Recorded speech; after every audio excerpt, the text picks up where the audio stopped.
Hello भाइयों बहनों। तो आप लोगों की डिमांड पर मैं लेके आया हूँ एक strategy video for SSC CGL pre.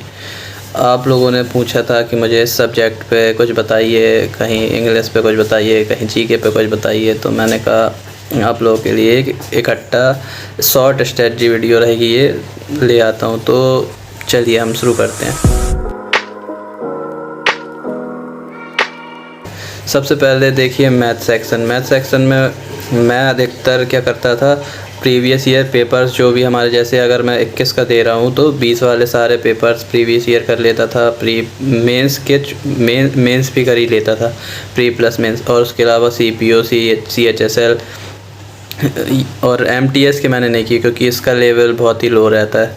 उसके अलावा आपका इंग्लिश आती है। इंग्लिश में मैं आपको कहूँगा कि आप नीतू मैम की बुक ग्रामर के लिए यूज़ कर सकते हैं और एसपी बख्शी फॉर वोकैब।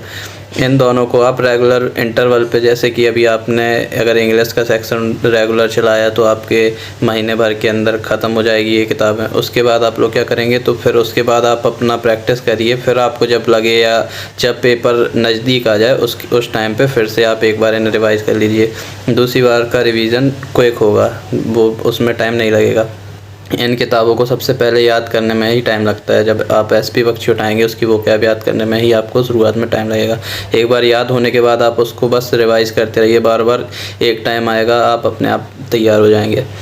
उसके अलावा आता है रीजनिंग में आता है आपका रीजनिंग में केवल 2 टॉपिक मुझे लगे जो हम लोगों को पढ़ने चाहिए ज़्यादा अच्छे से। वो है डाइस, जिसमें कुछ कॉन्सेप्ट्स होते हैं या ट्रैक होती है जिस पे क्वेश्चंस आते हैं, और कैलेंडर के क्वेश्चंस को थोड़ी आपको टाइम टू टाइम रिवाइज़ करना पड़ेगा क्योंकि इसमें एक तरीका होता है सवालों को करने का। 2-3 टाइप के सवाल होते हैं।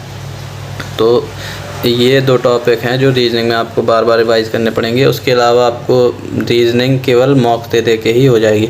उसके अलावा आता है आपका जीके में मैंने जो किया था वो मैं बता रहा हूँ आपको। जीके में मैंने लूसेंट की थी। लूसेंट को मैंने कई बार ख़त्म कर दिया था। उसके बाद आपका अब एक नई चीज़ मैं आपको बता रहा हूँ जो सब नहीं बताते। वो मैंने किया था कि जो भी लेटेस्ट पेपर्स होते हैं, जैसे कि सपोज़ दैट अभी एनटीपीसी का हो गया या कोई ग्रुप डी का हो गया या एसएससी का ही एमटीएस का कोई हो गया, जो भी पेपर होते रहते हैं उनकी करंट जो जीके पूछ रहे हैं आजकल पेपरों में, वो आप कहीं से भी पीडीएफ डाउनलोड कीजिए। आंसर कीज़ आती हैं, आंसर कीज़ की पीडीएफ आ जाती है, वो सब डाउनलोड करके आप उनकी जीके ख़त्म करिए। और और उसमें अगर कोई भी नया कॉन्सेप्ट आता है तो उसका सेपरेट नोट्स बना लीजिए या फिर उन्हीं पीडीएफ्स को ही कहीं पे इकट्ठा करते जाइए। जैसे कि मैं कई बार ऐसा करता था कि मैं लैपटॉप में ही एक फ़ोल्डर बना के और अपना करंट जीके की एक प्लेलिस्ट टाइप की सेव कर लेता था। उसके अलावा एक और बुक है जो मैं आपको रेफ़र करूँगा। वो उसमें मतलब ऐसा रहता है कि लूसेंट में कोई पार्ट ज़्यादा दिया रहता है, वही पार्ट कई बार इस बुक में कम दिया रहेगा, या इस बुक में ज़्यादा दिया होगा वो पार्ट तो लूसेंट में कम दिया होगा। तो आपको वो कंपेयर करके पढ़ना होगा, जहाँ पे ज़्यादा दिया हो वहीं से पढ़ें आप। तो ये बुक है आपकी अरिहंत की मनोहर पांडे, ठीक है। तो ऐसे मैंने जीके पार्ट किया। इसके अलावा आपको कुछ ज़्यादा करने की ज़रूरत नहीं है क्योंकि इसके अलावा जीके का कोई पता नहीं है कि बनेगी भी कि नहीं बनेगी। तो चारों सब्जेक्ट पे ये मेरा कोर रहता है जो मैं अधिकतर फॉलो करता हूँ। इसके अलावा मेरी एक पर्सनल एडवाइस आएगी कि मैं जो है पेपर से 10 से 20 दिन पहले से प्री पे फोकस मॉक्स देने लगता हूँ, जो कि मैं देता हूँ टेक्स्ट बुक के प्रीवियस ईयर बेस्ड जो पेपर दिए हुए हैं वो। केवल आपको वही देना है क्योंकि उससे आपको क्वेश्चंस भी उसी लेवल के मिलेंगे, उसी लेवल के जो है आपको पूरा पेपर मिलेगा। तो उसमें आपको सभी टॉपिक वाइज बार बार रिवाइज़ करना। और इसमें एक चीज़ और, टॉपिक वाइज मॉक देने और मॉक देंगे, उसका एनालाइज़ करेंगे, फिर जो है दोबारा देंगे। अगर आपके एक बार कहीं से कंप्लीट भी हो जाते हैं प्रीवियस ईयर तो आप उसके टेक्स्ट बुक के ही मॉक्स दे सकते हैं क्योंकि उसके मॉक्स भी प्रीवियस ईयर पेपर से ही उठा के बनाए जाते हैं, इसलिए वो एक अच्छा प्रैक्टिस का ज़रिया है। और इसमें 10 से 20 दिन पहले आपको 2-2 मॉक पर डे देने हैं, पर डे। और उसके अलावा एनालाइज़ करना उनमें जो टॉपिक नहीं बन रहा है तो आप उसके लिए अपनी बुक्स को या जो भी आपने टीचर से जिससे पढ़ा है जो कुछ भी है वो रेफ़र करें।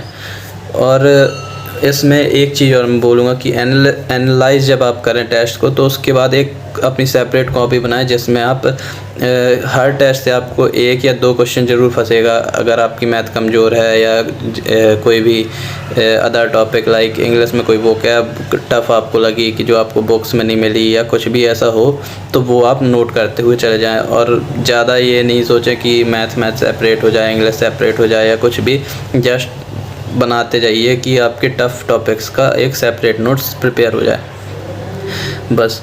इसके अलावा मैं जो करता था वो ये था कि मैं पेपर के नज़दीक आने का वेट करता था। तब तक मैं जो है केवल 2 जो मेजर टॉपिक्स हैं या सब्जेक्ट्स हैं जिन पे ज़्यादा फोकस करना चाहिए, वो क्योंकि मेरी प्रिपरेशन हो चुकी है अब लगभग, तो मुझे ज़्यादा दिक्कत नहीं होती थी। मैथ्स और रीजनिंग में तो वो किसी को होती ही नहीं है। तो आपकी और इंग्लिश में भी मेरी मतलब जहाँ तक प्रिपेयर है, तो मैं तो अभी वोकैब भी नहीं ज़्यादा करता, लेकिन मैं आप लोगों को सजेस्ट करूँगा कि इंग्लिश और जीके ये 2 ही टॉपिक हैं जो हमें तैयारी में हमेशा बने रहना पड़ता है जिनमें। तो आपको जीके पे लगातार, जैसे कि आपका पेपर अभी दिसंबर में है शायद प्री का, तो दिसंबर के हिसाब से आपको जीके जो है नवंबर तक एक बार जीके से पूरी जीके, जो मैंने 2-3 तरीके आपको बताए हैं, 2-3 मेथड या 2-3 सोर्स, उनको पूरा ख़त्म कर देना है। और साथ के साथ पैरेलली जीके के साथ में आपको इंग्लिश की वोकैब भी और ग्रामर भी रिवाइज़ करते रहना है या प्रीवियस ईयर पेपर देते रहिए। कम से कम आप अगर इसकी ग्रामर चाहते हैं तो आप लास्ट के टाइम में भी कर लेंगे, 1-2 दिन में आपकी हो जाएगी ग्रामर। केवल मैन रहती है वोकैब, तो वोकैब पर आप फोकस कर सकते हैं अभी से। और मैथ का रहता है, तो मैथ के लिए आपको अभी से चाहें तो अभी से आप फोकस कर सकते हैं। अभी से एक पेपर दीजिए, एक का एनालिसिस कीजिए और ख़त्म करिए बस। अभी कई बार ये हो जाता है बच्चों के साथ कि हम अभी से पेपर देंगे, हमें और सब्जेक्ट नहीं आते और हमारा स्कोर कम आएगा। इसलिए मैं कहता हूँ कि शुरुआत में मैं वेट करता था ताकि मैं जब पूरा सभी सब्जेक्ट से गो थ्रू हो जाऊँ और सब अच्छा प्रिपेयर हो जाए, उसके बाद मॉक देता था या प्रीवियस ईयर पेपर देता, जिससे मेरा सब हो जाता। लेकिन लोग बोलेंगे कि ये गलत तरीका है। तो मैथ प्रिपेयर करने के लिए मैं आपको एक और सजेशन दूंगा, ताकि आपके मॉक भी बर्बाद नहीं होंगे और आपके पास प्रैक्टिस भी हो जाएगी। उसके लिए आपको जस्ट PDF डाउनलोड कर लीजिए आंसर की। इसकी काफ़ी सारे टीचर्स टेलीग्राम पे डाल देते हैं प्रीवियस ईयर पेपर्स की, तो वो PDF सारी डाउनलोड करके आप वो PDF से मैथ का सेक्शन सेपरेटली पूरा ख़त्म कर दीजिए। समझ रहे हैं आप? और फिर जो है दोबारा उन्हीं को जब आप पेपर में देंगे तो आपसे वो बनेंगे भी और आपकी प्रैक्टिस भी और अच्छी हो जाएगी। तो आज के लिए इतना ही, और बस आप लोग और जो भी आपके डाउट हों वो आप कमेंट सेक्शन में बताएं। Okay bye.